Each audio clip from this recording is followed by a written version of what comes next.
Bang di ciranya.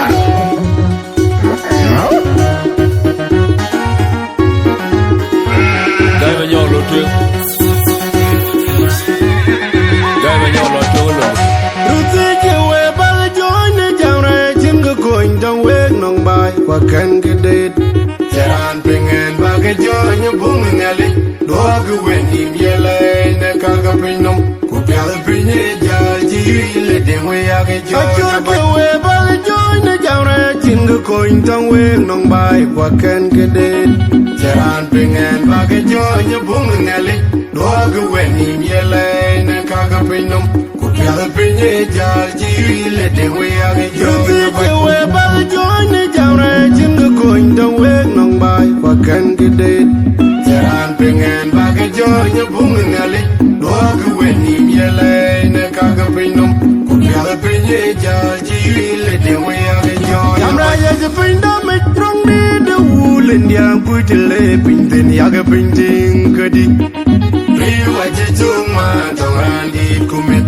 Uran beneran le ajaran muran. Jamra ya jepinda metrong ni de wulen yang putile pinten yaga pinting kedi. Riwa jejuma tongan di kumit. Uran beneran le ajaran muran.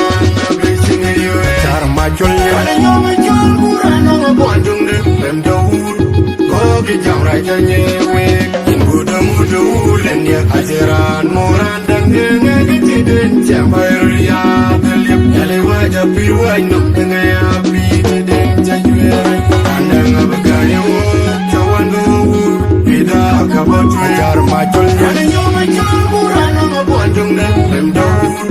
Kogi jamra janyewe Kuda mudu lendia ajaran muran dan denga kitiden jambayar ya telip yale wajah piwai nok denga api den jayuere andang abagayo cawan daud bida kabatu ilbanal aikon majar majar majar ping adikon majar majar chonel majar majar ken majar manyen aikon majar kape majar tonar ken majar kanyer majar chonel anongore majar majar chonel aikon majar chulde anongo majar kanyer ping adikon majar majar chonel majar majar ken majar manyen aikon majar kape majar tonar ayo majar muran ngobondong lem daud.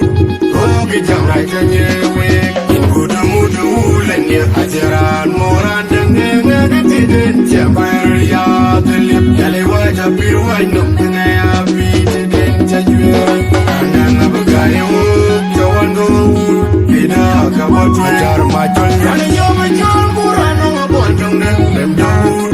Kogi jamra janyewe kuda mudu lendia ajaran muran dan denga kitiden jambayar ya telip yale wajah piwai nok denga api den jayuere andang abagayo cawan daud bida kabatu ruti jewe bal join jamra jingo coin dong wek nong bai wakan gedet.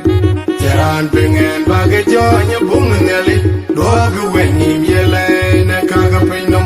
Kupial pinye jaji le dengwe age join. Achur gue bal join jamra jingo coin dong wek nong bai wakan gedet. Jaran pengen bagai join bung ngali.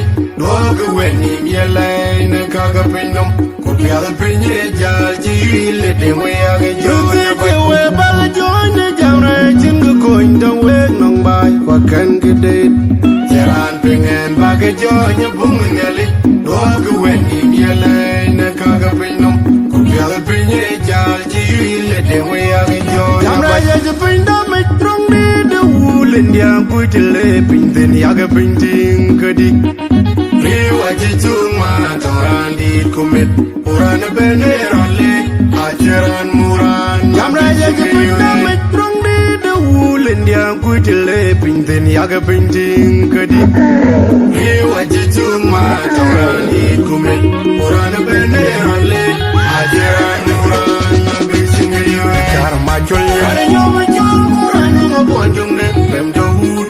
Kogi jamra janyewe Mudu lenye ajaran moran dan denga kitiden Jambaria delip Yale wajah piwai nung denga api deden jajwe Andeng abagayo Jawan go Bida kabatu Ajar majol Kane nyo majol moran Nama ponjong deng Memdo Oke jamrai janyewe Mudu lenye ajaran moran dan denga kitiden Jambaria delip Yale wajah piwai nung denga api deden jajwe Andeng abagayo Jawan go Bida kabatu Ton majar majar majar